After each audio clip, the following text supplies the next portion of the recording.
What's going on, everybody? It is that time again. The Sooners Illustrated Podcast, episode 124 on this Thursday, October 31st, 2024. Happy Halloween for those who are interested in that sort of thing. Josh Callaway, Collin Kennedy with you on a Thursday. It is Maine week, which has been a surprisingly kind of busy Active. week. We got a lot going on. Lots to talk about. Brent Venables went for over an hour in his press conference on Tuesday.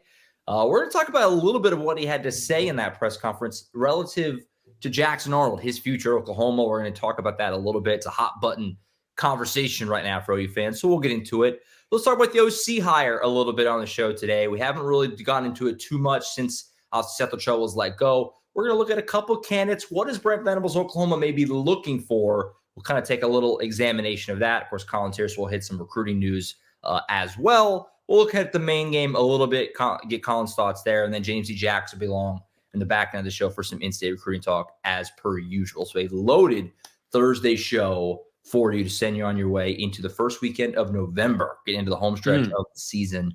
Kind of crazy that we're to that point already. But CK, like I said, we got a lot to get to, but I do want to start with some recruiting talk. Obviously, the South Carolina game, we talked about the visitor list was pretty good. Tennessee was loaded up. Alabama is expected to, I'm sure, be another pretty packed one. This week is Maine. It's a weird game. It's a 1:30 against an FCS opponent in the first weekend of November. The weather looks terrible, but there is still going to be some notable visitors coming into town. As usual, you have the full visitor list up on the website, Oklahoma247sports.com. But there was one name in particular you wanted to get into on the show today with an in-state defensive lineman who could be a late add in 2025 in Cash Jacobsen up there in Tulsa. So what's kind of the latest there as he maybe comes to Norman? Yeah, everyone's kind of been curious about what is Oklahoma going to do at defensive tackle in this 25 cycle, right, Josh? I mean, Floyd Boucard leaves the class. He commits to USC.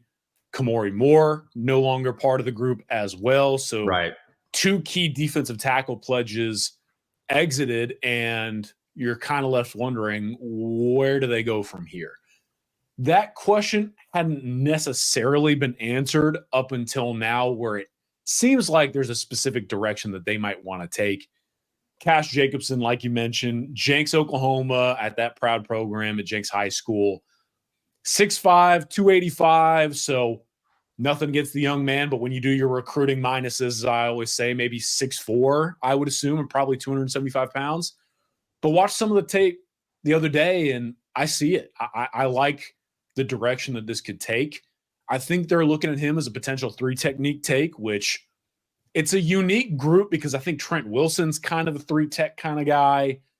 Floyd Boucard, Kamori Moore could have potentially played nose, and so the advantage that I think Cash Jacobsen has is that while he looks active, and I think that they might be eyeing him as a three-tech guy, his big body could translate relatively easily into that nose tech spot. And so I think it's a pretty sensible move if they do go ahead and opt to make the offer. Now, they haven't officially offered him yet, which is the key distinction. But I do think it was kind of interesting. He announces the visit to Oklahoma officially on his Twitter page or X page. And a few hours later, USC offers him. Boise State offers him. And he's got a good list of scholarship opportunities to begin with, Josh. It kind of looks like Oklahoma State and Texas Tech are maybe the two that have really hovered around him to this point. A few other programs, like I know all of the Armed Forces Academies are involved here. Army, Navy having heck of a year at both of those places. Air Force in the mix as well. SMU. So a good group of schools, and Oklahoma could be the next to get in the mix with Cash Jacobsen. Now, what would happen from there, I'm not entirely sure. But I feel like if they do choose to send that offer, they would have to ultimately heavily pursue this guy, because a couple other names that I had heard floated out there, Josh, as it relates to the defensive tackle board, likely looking elsewhere right now. And so if OU is going to go ahead and choose to pursue Cash Jacobsen, this feels like a definite name to know, because ultimately that may be where the Sooners choose to kind of close out their defensive line haul in 2025. Yeah, I know. Interesting name, because like you said, that was something that we speculated on, you talked about before when, Floyd Boucard moved on, like you said, Corey Moore, like, would they be able to make an ad before the Right. class, before December, whenever a lot of these guys are going to sign? In-state guy up there in Tulsa, obviously Jinx, really good program. OU fans are going to be obviously very familiar. Yeah, like you said, I mean, Oklahoma State, Texas Tech, Boise State, USC got in there, Service Academy, San Diego State, Tulsa. I mean, he has SMU.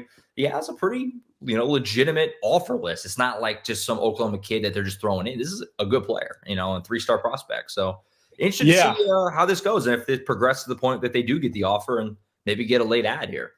We have him ranked as a top 25 player in the state of Oklahoma. He's an 83 player grade as a 3-star recruit, the number 207 overall defensive lineman in 2025.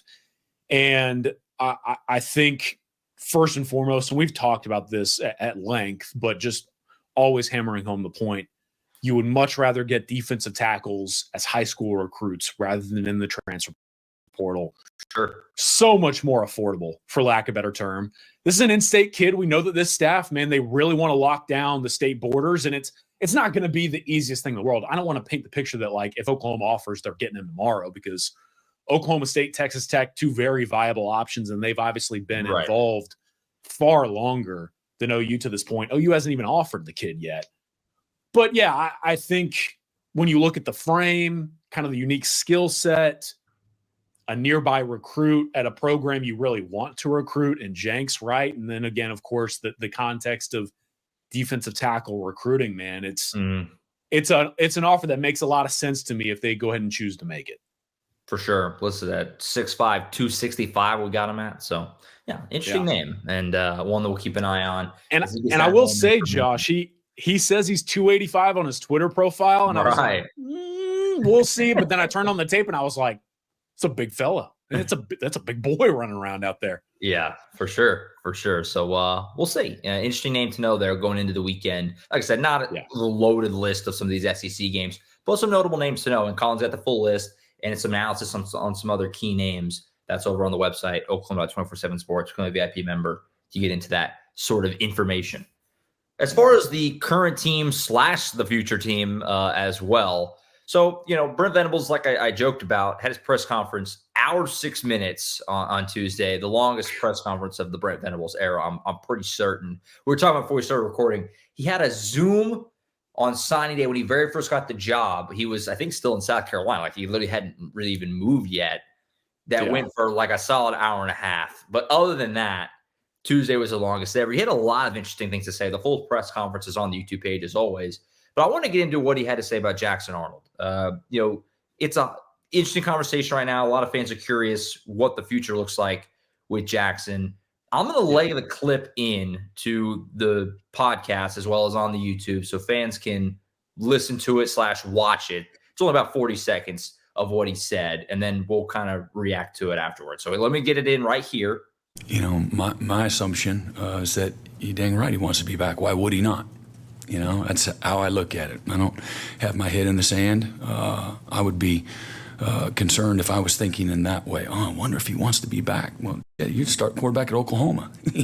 That's your dream, You turn down a lot of good people to come here. And now you've faced some headwinds, and now you're just going to quit? I don't see that in him. And I don't see that in guys in our locker room. Does it happen in college football or in life? You're damn right. And but not with people that are built with the right stuff. Not at all. And Jackson got the right stuff. Okay, so basically, as you just listened, he said the assumption is that Jackson is going to be back. That's how Brent Venables is approaching this conversation. It's your dream to be at Oklahoma. Why would you leave when you get a little bit of headwind? All that kind of thing you just heard. Collin, what's kind of your read of what Venables had to say there? And it's interesting because, a lot of fans, I think, both OU fans and then just college football fans in general are wondering, there's 4 games left. Is Jackson Arnold the future quarterback at Oklahoma, or is it just kind of both parties have agreed to kind of finish the season and then we'll see where it may? What's your kind of read of the situation when it comes to Jackson, who, again, we talked about it before, give him all the credit in the world for sticking it out. Yeah. Not many high-profile 5-star guys get benched and then get a second crack at the same school And he's doing that. And so far, he's making the most of it. Had a great, game, one of his better, probably his best start of the season against Ole Miss. It's an interesting spot. And, I think if you're Oklahoma, this is a guy that you can build around moving forward. But he's got to be on board with it too. So where are you kind of at with Jackson as we have 4 games left and we kind of look ahead to 2025 a little bit? I think Jackson Arnold is coming from a position of tremendous leverage is kind of the way that I'm looking at it. Like, this guy is set up for the future, no matter which direction he wants to take it. Now, as far as Brent Venables' comments specifically, to answer your question, I do think that there is some truth to his sentiment in that Jackson Arnold, having covered him in the past, is the kind of guy that you would think ultimately would want to stick around at a place like Oklahoma. He was committed to Notre Dame at one point. A program like Ole Miss was involved. He had a number of schools that were after him, right? But you hear the stories about how he chose Oklahoma and how excited he was to choose OU specifically, that this is a meaningful program for a guy like Jackson Arnold, especially when you're out in Denton Guyer. You're a lot closer to OU than I think a lot of people nationally realize. Right. Number of connections out that way. And ultimately, it's still one of the top programs in college football. And so being the starting quarterback at a place like OU, where, that position specifically is so storied, I'm sure that means a lot to him. But I'm also sure that the last few weeks, and arguably the last couple seasons now, have not necessarily played out the way that maybe he anticipated, right? I even go back to when he came into the BYU game and helped kind of close OU that game out. And then later on in the year, after like an encouraging sign, that bowl game, all anyone could talk about was that bowl game. And I'm sure how frustrated he was that was the common narrative surrounding him, rather than this exciting signal caller has a chance to be one of the best in the country. And then obviously we know what has taken place from there. It's so early to try and identify the exact path that this is going to take. Sure. And I know that's an obvious statement when I want to get that out there. But as we know, man, he comes from a position of tremendous leverage because he plays a premium position, quarterback spot. He is a young player. He still could play a couple of seasons for whichever school that maybe he ultimately wants to play for. And I think that's the other thing too that you mentioned, man. It's he's coming off a game where I thought he played one of his better games in an OU uniform. And I think the added context of this, if he were to explore options, again, this is all hypothetical. If he were to explore options, there is no doubt he would be one of the most coveted quarterbacks in the transfer portal. Yeah, that would be arguably one of the first phone calls for borderline every single quarterback needy program in the country. And you can kind of fill in the blanks from there. But Josh, the other thing too that I think is really interesting, we did our VIP chat yesterday, which is where obviously all of our subscribers can just ask or say anything that's on their mind and our staff reacts to it. And I thought there was a specific question that was asked that added to this concept that I hadn't even really thought about. And we'll probably talk about it more here in a second. The question was, does Jackson Arnold staying at Oklahoma become a key point for Oklahoma's ability to hire a high-level offensive coordinator?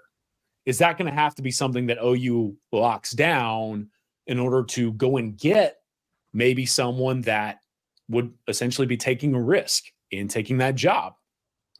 And I think there is some truth to that, man. You may have a different opinion, but I don't know of a lot of offensive coordinators that would want to come into the situation not having a former 5-star quarterback and a guy like Jackson Arnold, right? Sure. And so I think that if you force me to choose what's going to happen today, I would lean on kind of my gut feeling, which is that he's going to stay. But man, we talked about this too in the VIP chat, and I've been in recruiting and stuff for a long time now. Quarterback, that position is never about what it was. It is always about what it is. And everything has essentially changed at Oklahoma everything specifically has changed for those quarterbacks in that room, right? And so I don't know what's going to happen with Jackson Arnold. I really do feel, as things stand today, that he sticks in an OU uniform. But man, if we get to the end of the year and the challenges continue and the situation is not getting any brighter, Jackson Arnold is going to have to come to a decision of what he wants to do. And I think that he has earned the right to do what's best for him. We'll see what that is at the end of the day. Yeah, I agree completely. Jackson's got the leverage. Completely. It's not, the conversation here is not so much for Oklahoma. Oklahoma, I think clearly you need Jackson Arnold to stick around. It's does Jackson want to be here? And like you said, whenever the year ends, he's going to have options. Name your blue blood that needs a quarterback. It's a former 5-star who has shown flashes of being a big-time player. He's got a great attitude off the field. You only have ever heard great things about that aspect of it. He's not, hard to deal with or anything like that by any means. He's going to be very coveted. And Oklahoma, has kind of mishandled him in a lot of ways, and the coach he signed up to play for is no longer here. Then the coach that he had a relationship with is also no longer here in Seth Luttrell. So the OC hire is going to be big in this as well. That's obviously the other X factor, is someone that Jackson likes that prospect of playing under. But, like I said, Oklahoma didn't really handle this all that well. I mean, they totally bungled the red shirt situation with both Jackson and Michael Hawkins. I mean, both guys have burned the red shirt for this year.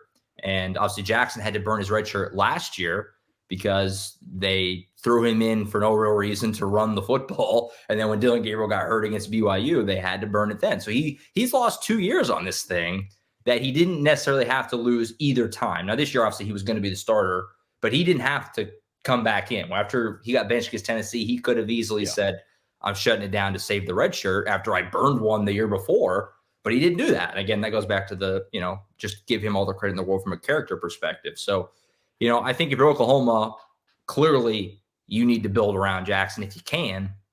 But from Arnold's perspective, does he want to be here long term? That's where the question lies. And it's going to be fascinating to see. And only he can answer how he feels about how everything was handled this year. And we said at the time, I felt like, going to Michael Hawkins against Tennessee wasn't necessarily the wrong move. I mean, obviously Jackson was really struggling. You had to try something. But I don't know. I don't know. It's a delicate situation. He's got 4 more games to kind of let it play out from here. We'll see how it looks on the field, but he's going to have options. And how Michael Scott, how the turntables. I mean, it shifted very quickly to Oklahoma's back needing Jackson Arnold to stay again. You're having to almost re-recruit him once more. And so it'd be very interesting. And Brent Venables' confidence is certainly interesting too. Not the same situation at all, but you can't help but draw some parallels when he very first got the job to Caleb Williams. Brent Venables had a lot of confidence then and said very similar things about Caleb Williams staying. Now, it's a different situation again, but he didn't have a relationship with Caleb. He didn't sign up to play for Brent, all that. It's a different spot. But so I don't know how much stock can be put in that either, So I don't know. We'll see. We'll never know whether those comments by Brent Venables, and I'm by no means accusing him of this, but we'll never truly know whether or not that was him in a way trying to gain a recruiting advantage over Jackson Arnold publicly, or if that was truly coming from the basis of conversations that have been had behind closed doors, right? We'll never know. Maybe in a few years. I don't know. But yeah. Like you mentioned, man, this kind of stuff popped up with Caleb Williams, and we saw how that played out. And so maybe that was Brent Venables in a way. And again, not accusing, but trying to put it out there publicly in Jackson Arnold's face, like, hey, man, we need you back here. And the last thing that I think is really interesting about this, and it's why I think there really is so much intrigue as far as what happens next.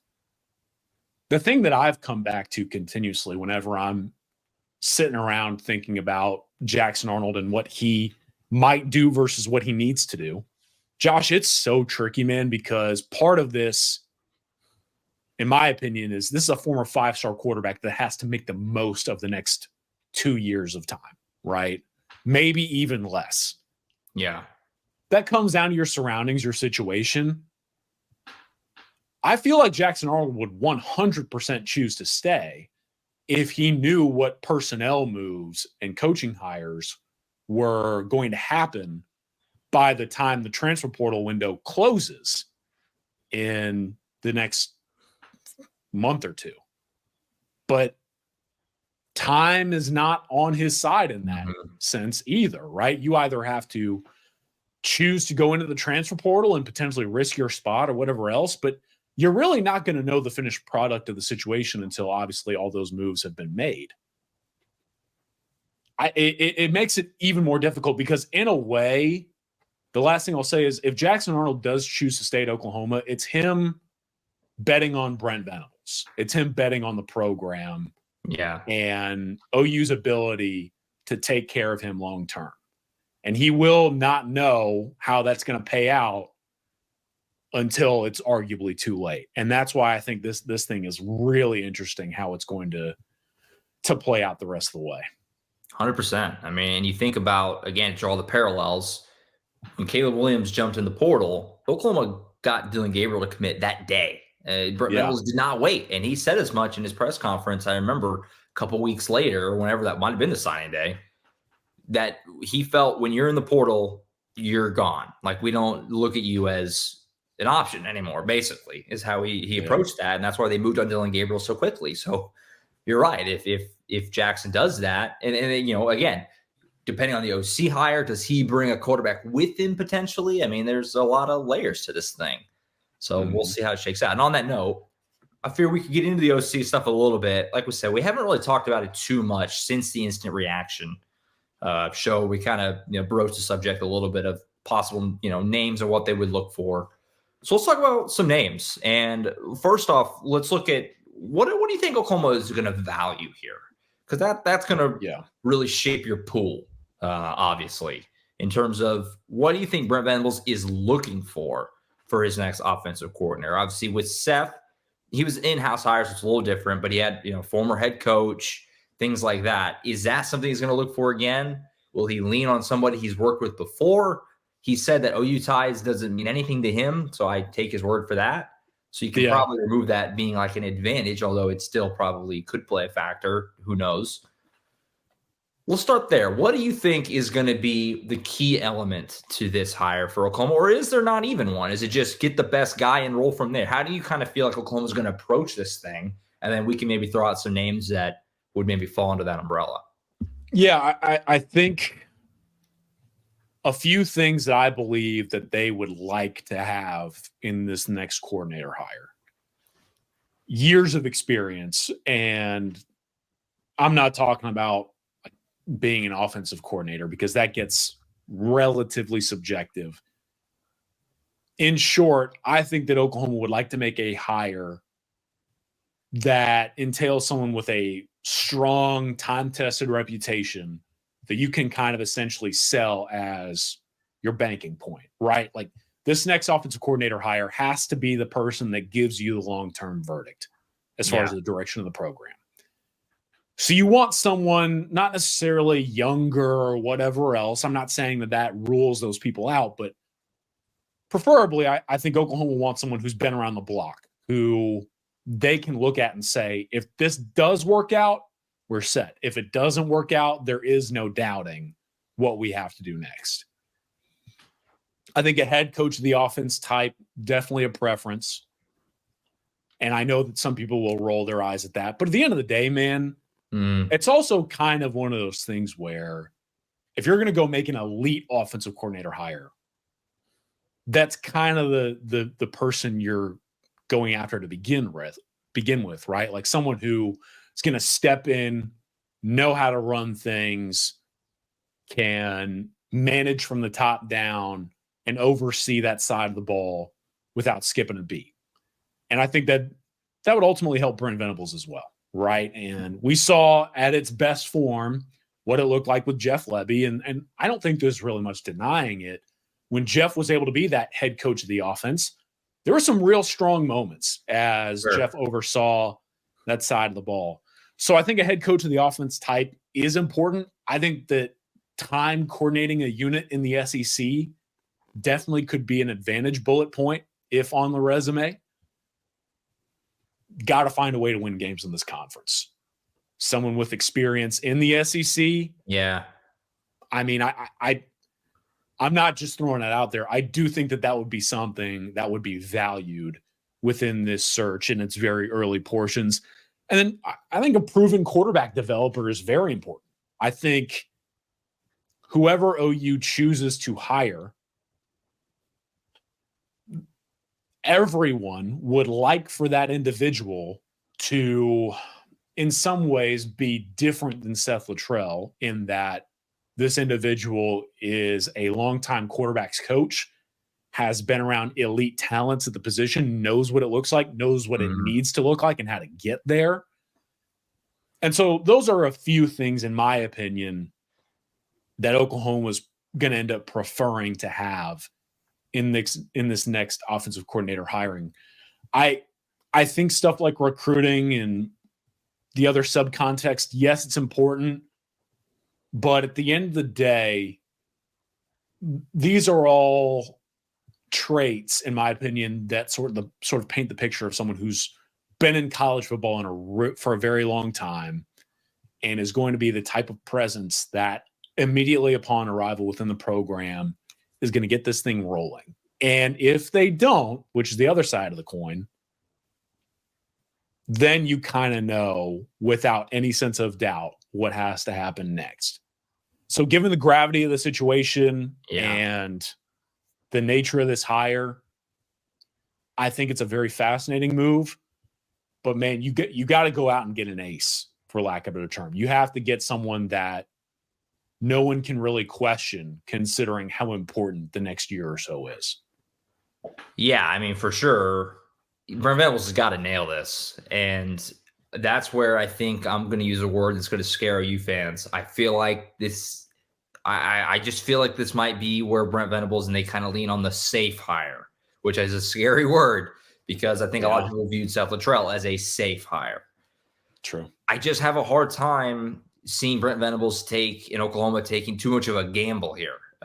It just seems like for me it'll be a name that either Brent has worked with before or will be a guy that if he hasn't worked with before, he's worked with someone that Brent Venables really values their opinion, something like that. You know, I mean, there's some names that are, from the G5 level that are kind of up and coming hotshot guys. And we talked about a little bit in the instant reaction. You brought it was a great point. Bob Stoops made the hire of Lincoln Riley from East Carolina. No relationship there. East Carolina was just rocking, and he went and hired him. And it was a great hire. But he had the cachet to kind of take a little bit of a gamble. He's Bob Stoops. He's been the coach for 15 years. He won a Natty and a bunch of Big 12s. But Venables is going to year 4. They haven't won anything. So he's got to nail it. He can't really take a chance as much. So I'm interested in that. I just feel like at the end of the day, he's going to lean with someone that, again, he's either worked with before or he feels very confident. Like maybe the ceiling isn't as high as some other potential options, but the floor is also a lot higher. I feel like that's where this is going to lean because at the end of the day, Oklahoma, I think they still feel really confident that that the defense is still going in the right direction and that they don't need 60 points a game. They need solid, reliable, can score, take care of the ball, control the clock, and we're going to win a lot of games that way. And so we'll see how that shakes out. Would you care to venture some names? I know fans are going to want some names. We're not going to go through. We have a hot board up. For VIP members. It's been up for a while. We had version 1. We already have version 2.0. And we'll have continually more versions. We're not going to get through every single name, but we'll touch on a few that we think stick out as most likely or at least worth bringing up.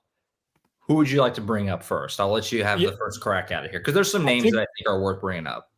Yeah, I think we'll also potentially have version 3.0 coming out here pretty soon to kind of kick off the month of November. And I also put up a notebook of some early rumblings. Obviously, it's very early on in the process, but also added a little bit of a notebook about this offensive coordinator search and some things that I'm hearing behind the scenes. So I encourage folks to go check that out. And I will have, in addition to the hot board update, I'm going to try and have another rumblings package coming out to kick off November as well, probably to kick off the bye week. So as far as names, I think the most oftenly discussed right now is Andy Koltenecki at Penn State, for obvious reasons. This is a offensive mind that we know Brent Venables is a huge fan of. Took some time last season, if I remember correctly, kind of almost out of the blue from what I remember, to just talk about Andy and how much respect Brent had for him as a coordinator, as a coach, as a creative mind. And now he's gone, that being Andy Koltenecki, from Kansas to Penn State. He's in his first year of the deal there with the Nittany Lions. And the term you're hearing most commonly used right now, Josh, is lateral move. Would this be a lateral move for Andy Koltenecki at this point in his career? I promise this is me not sitting on the fence. But I like to get into the nuance of things. Sometimes I think that the answer to those kind of questions is both yes and no, for a few reasons. Now, I don't have time to sit here and go through all those reasonings, unfortunately. But what I will say is that Andy Koltenecki, I think at some point, everyone is going to be at the mercy of what he wants to do, ultimately. Mm-hmm. Penn State is a great situation, man. I have a ton of respect for that program out there. I mean, it's one of the best in college football, and they made a heck of a hire in getting Andy Koltenecki into that program. We know what Oklahoma is as well. Right now, Josh, I think it's very interesting. Andy Koltenecki is at about $1.6 million in his annual salary value for this season. He also, from what I was reading and doing my homework for all these different coordinator names, gets a, for lack of a better term completion clause kick in, which essentially means that if he reaches the end of every contractual year in his agreement, he gets a $100,000 bonus, from what I can gather. So technically, this guy's probably set to make $1.7 million. In his final year at Oklahoma, Jeff Lebby made 1.9. I think Oklahoma's willing to go above that number, potentially to start the yearly annual value. So, look, Andy Koltenecki, I do think that Oklahoma is going to show interest in him. I think it'd be kind of foolish to not at least notify a guy like that of the position. But either way, I don't know that people should necessarily blame the guy, because when we talk about lateral move, that would in turn mean that he doesn't necessarily have anything to gain by making that transition. There's a lot to gain by going from Penn State to Oklahoma, and yet there's still a lot to gain in terms of sticking around at Penn State. What Andy Koltenecki will want ultimately will determine whether or not he's actually a candidate to make that transition over to OU. I'm not saying it's going to happen, and this is all conversation piece, so don't take this as reporting. Sure. But just from what I've been able to gather in the early portions of this, there could be a decision to make, and I won't blame him if he comes to that point and goes one way or the other. So the last thing I'll say, and I'll kick it over to you, if they were able to somehow pull this off, and by the way, I should mention, it looks like the buyout clause in Andy Koltenecki's contract is about $700,000. I mean, shelling out $700K is by no means easy for anyone, but not awful in terms of some of the other contracts I've seen out there, right?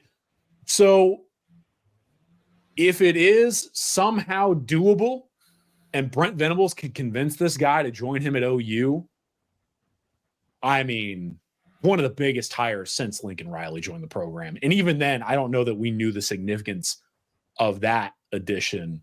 There would be no doubting how big of a move this would be. Andy Koltenecki, in my opinion, arguably the best offensive coordinator in college football right now. Yeah. And OU's going to have to make him know they feel the same way in order to somehow pull that one off.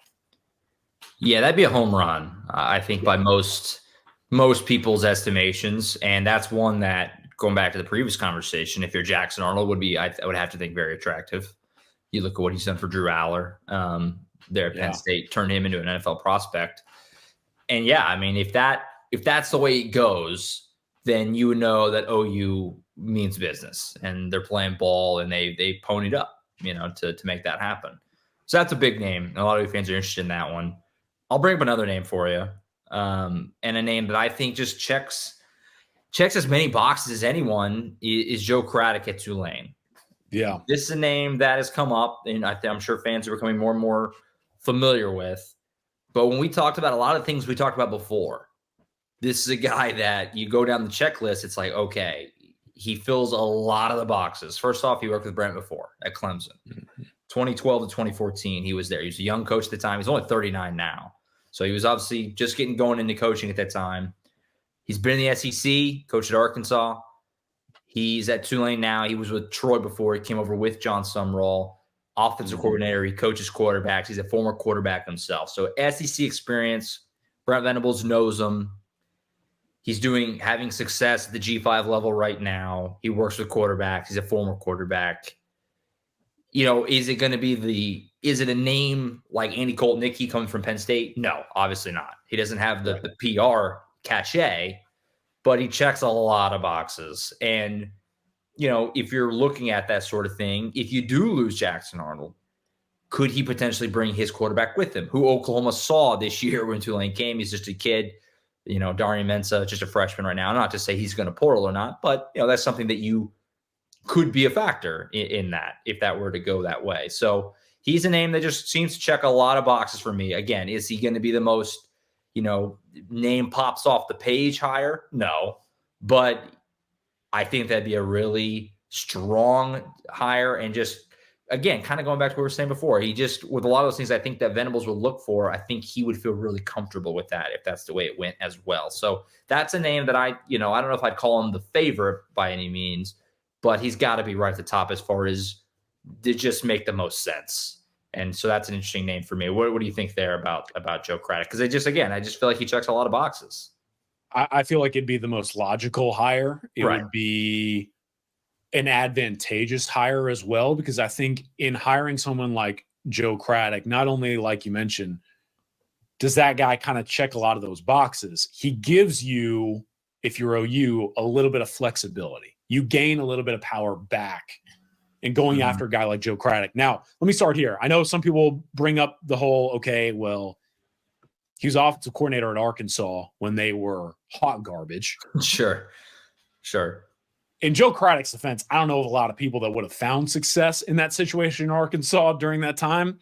So I don't necessarily knock the guy for that, although obviously it's less than an ideal. He was also, if I remember correctly, the youngest offensive coordinator in the country at the time, and I believe 29 years old. I mean, the guy was put in a bad spot at a very young age. At that time, he would have been 1 year older than I am today, which you think about that, that's nuts. Right. And it was under Chad Morris, who obviously lasted just 2 years as the head coach. So it wasn't like the whole machine it wasn't like Chad Morris then was able to just bring someone else in and they took off. The whole operation wasn't really humming. I mean, you said the stuff that I wasn't trying to mention, but yeah, like Chad Morris didn't have that program in position to win. But on the flexibility note, I think if you hire Joe Craddock, there's a couple of things then, if you're Oklahoma, you kind of gain an advantage on, at least on paper. Number one, you at least gain a little bit of ground from a leverage standpoint in terms of filling out that offensive staff, right? You're hiring a guy from the G5 ranks, still younger, and you're giving him a huge opportunity to coordinate a Power 4 SEC offense. You could then easily turn right around and say, well, if we're going to give you this position, we would like to keep these specific coaches. And unless you have a name that we 100% approve, you kind of have to fill out your offensive staff from there. I think that would be a big advantage point for Oklahoma. I think it would definitely be obviously more affordable.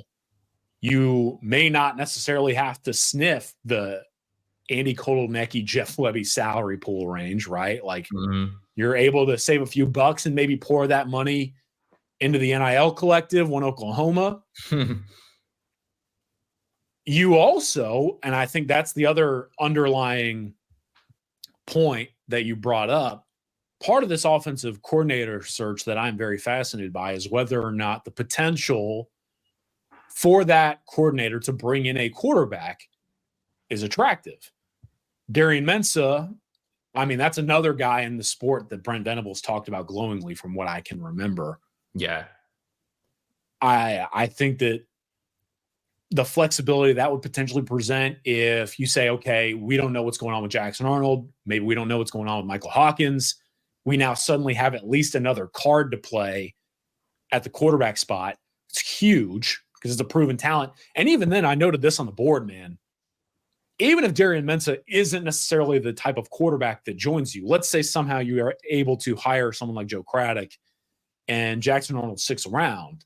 Well, if you need a depth piece, Tulane's got a pretty deep QB room over there. They do, yeah. Ty Thompson and Kai Horton. I covered Kai when he was in high school at Carthage. He was awesome in high school at an elite program here in the Lone Star State. Ty Thompson was a former highly touted prospect, but Darian Mensah flat out beat them both for the position.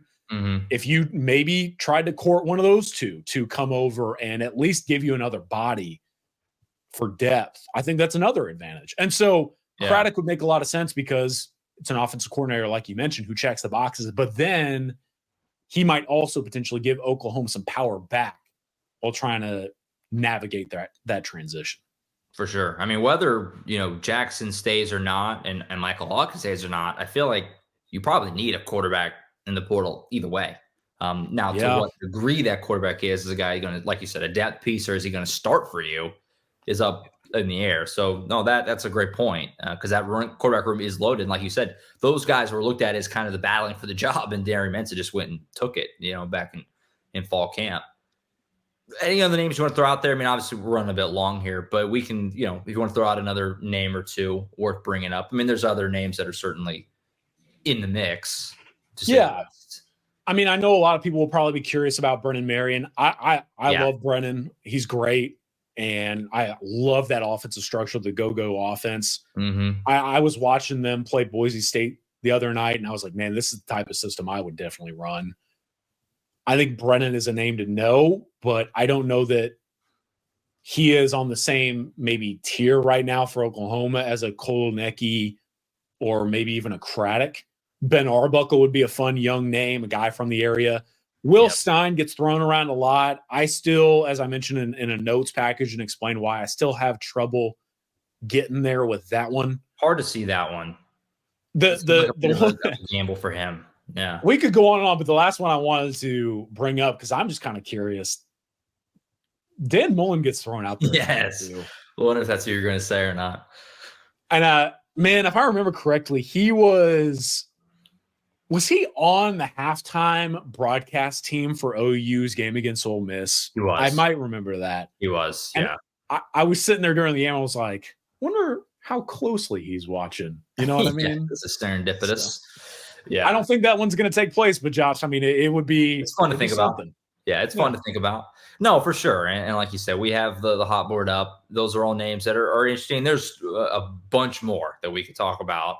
I will throw out one more just because it intrigues me. It hasn't come up. I feel like it's not getting talked about that much, but it intrigues me. And part of why it's not getting talked about is because it's not viable right now, but it could be. Is Billy Napier at Florida? That really intrigues me. If Florida were to make a change there, which I'm not 100%. I mean, I don't work at Swamp 24/7. Those would be the guys to ask. But if they make a change there, again, kind of similar to what we were talking about earlier, checks a lot of boxes. So that one intrigues me. If that name becomes, obviously right now that's not an option because he's the head coach of Florida. But that's a name to kind of file away if a change gets made there that I think could be a sleeper candidate that isn't getting talked about a ton. So that's one that is notable for me. I was talking about this with someone the other day. Billy Napier to me would be on the same level as Andy Kotelnicki in the home run hire. Mm-hmm. And you mentioned it. I don't know. I don't know where they stand, but I was talking about this the other day, folks. It's very interesting. Florida plays Georgia, Texas, LSU, Ole Miss, and closes the year with Florida State. Yeah. I'm not reporting anything, but man, if they lose the next 4 games, which feels feasible, right? Especially considering the Georgia neutral site game. I mean, it's hard to beat Georgia. Texas is on the road. LSU and Ole Miss come to Gainesville, but it's tough draws. Would Florida have to make the change with Billy Napier before they play the Florida State game in late November? Mm-hmm. Yeah. So if that change does come, it may happen. And again, I don't know, but it could happen this month, which suddenly changes everything in terms of this offensive coordinator search. For sure. And again, I mean, he hasn't coached with Brent, but he was at Clemson right before Venables. So he has the Dabo connection there. Like we just said, been in the SEC, former quarterback. Just again, you're looking at guys who check boxes. That's another one for me. And we'll have more time to talk about it. Obviously, we'll probably revisit this maybe in a couple of weeks during the bye week. It's a fluid thing. It's a living organism. Yeah. Names fall off that don't make sense. Names get added that do. And that's why the hot board is important. And like Collin said, we'll probably have an updated version coming shortly here the next probably week or so over at Sooners Illustrated, Oklahoma247sports.com. CK, before you go, I do, we usually get your thoughts on the game. It's a little bit weird this week because they're playing an FCS opponent in November. But some quick thoughts as far as the game with Maine this weekend and maybe, kind of what you're going to be paying attention to with this game. And obviously feel free to throw the score prediction out there. All this one's, we're always kind of just guessing with score predictions, but this one really is just throwing something at the wall and seeing how it goes. But what are some thoughts for you going into this weekend? Yeah, Oklahoma's winning the game, so I'll get that out of the way. Just want to see some younger guys get some opportunities. You said it's going to rain this weekend, at least on paper. It looks like it, 70%. Yeah. I don't know. If it gets gross, then we might be having some pretty wild conversations come next week. But yeah, man, I think I want to see some of those young offensive linemen get some snaps if possible. Yes, I agree. I want to see some of those younger defensive players get in there as well. Preserve some of those top-tier talents you have on that side of the ball. And in the end, man, find a way. I think the biggest thing for me, especially in these games, which, by the way, what a way to signify you're officially in the SEC with that late-year FCS game. Yeah. The last thing you want to do is deal with more injury concerns. So sure. My number one storyline for this one is just come out unscathed. You know what I mean? Don't get anybody hurt. And I wouldn't be playing the starters too long if possible. So score prediction for me, I'll go. I think they're like a 35-point favorite or something like that. Ooh. 35? I think that's what it opened at. I don't know where it is now. Oh, no. I was thinking like 38-3 because of the rain, but now you've got me in a bind right now. I'll go I don't know. I'll just go 41-3. Who cares? It's Maine week. Heck yeah. 41-3. Back on track. Back in the win column. Snap that win. They didn't win a game in October, which is kind of amazing. Didn't really think about it. First time, I think, since the 90s, full month without a win. That, had at least 3 games or something like that. Kind of crazy. All righty. Well, I appreciate you always. Great show. We're going to have James come on here in the back end for just a few minutes. We'll hit a couple in-state recruiting things, and then we'll send you on your way. Don't forget game preview on Friday as well. So keep an eye out for that. It probably won't go quite as in-depth as normal on this game, but we will pull it apart and look ahead to this game a little bit on Friday morning. So keep an eye out for that. CK, appreciate you as always. We'll catch up with you next week. Safe travels. Welcome to November. Hope everyone enjoys the game if you're going. I don't know how many people are going to be there. Bring your poncho. Yeah, man. Happy Halloween. Maybe they could have a costume contest this weekend to make it a little bit more fun to be there. I didn't go costume today. I debated it. I'm not a Halloween guy, though. I don't know how you feel about it. I hate this holiday. Yeah, I'm not a big Halloween guy either. I haven't worn a costume probably since I was a kid. So I didn't even think about it. That might have been funny, but never even crossed my mind, to be totally honest. I start my mornings with some coffee, and then I'll tune into some like live radio stuff on YouTube while I'm having my sips. And everyone was wearing costumes this morning on like different radio platforms, and I was like, crap, does that mean I got to do this? You know what I mean? So opted out. But yeah, everyone be safe out there. Thanks for listening and watching. Like, comment, subscribe, whatever else, and go check us out at SoonersIllustrated.com. More stuff coming. Absolutely. All right, we'll get James on here now. Wrap up the show with a little in-state recruiting talk right here. All right, we now welcome in James D. Jackson to the program. Comes on Thursday shows, a little in-state recruiting talk as always. James, Collin and I opened the show talking about Cash Jacobsen a little bit, defensive lineman from Jenks. He's going to be coming to town this weekend. I know you've had the chance to see him in person, so I wanted to get your thoughts a little bit on Cash as well. Now, obviously, hasn't been offered yet, but he's coming to town this weekend. Again, we talked about with Collin earlier, but this could be a guy late ad a little bit. From your experiences, having gotten to see Cash in person, just talk about having seen him play and just kind of your view of what it would mean if OU could maybe add him late here in this 25 cycle. Yeah, and I'm sure Collin talked about it, a little bit more. I'm very, I think it would be a really good ad for OU. Sure. Add a little depth piece there if he decides to go that way. He just decommitted from the FCS national champion last year, so he wanted to play the field more, and I know that was the biggest thing. He wanted to get back out there, and I got to see him. When I went down to see Caden Jones, the 3-star running back for 24/7 Sports, just wanted to look at him, and so Sure. I mean, I really, he caught my eye a little bit there, and I got to see a little bit more of him in action, and so it was good to see him. I think like I said, I think he could be a good depth piece. For OU, he could, add to that, rotation and things like that. He'd be somebody like that, but you never know with these guys, man. All of a sudden, he could blow up and just be the main guy out there, one of those things. So we'll see what happens with him. Yeah, like I talked about earlier, he's got a pretty good offer list. Oklahoma's done a good job of keeping guys in the state in this staff under Brent Venables. Interesting name. So yeah, we'll keep an eye on that for that. He's coming to town this weekend for the Maine game on Saturday. So we'll monitor that and we'll see if he does become a guy that Oklahoma could look to add that 25 class here in the back end after losing a couple defensive tackles, earlier in the season.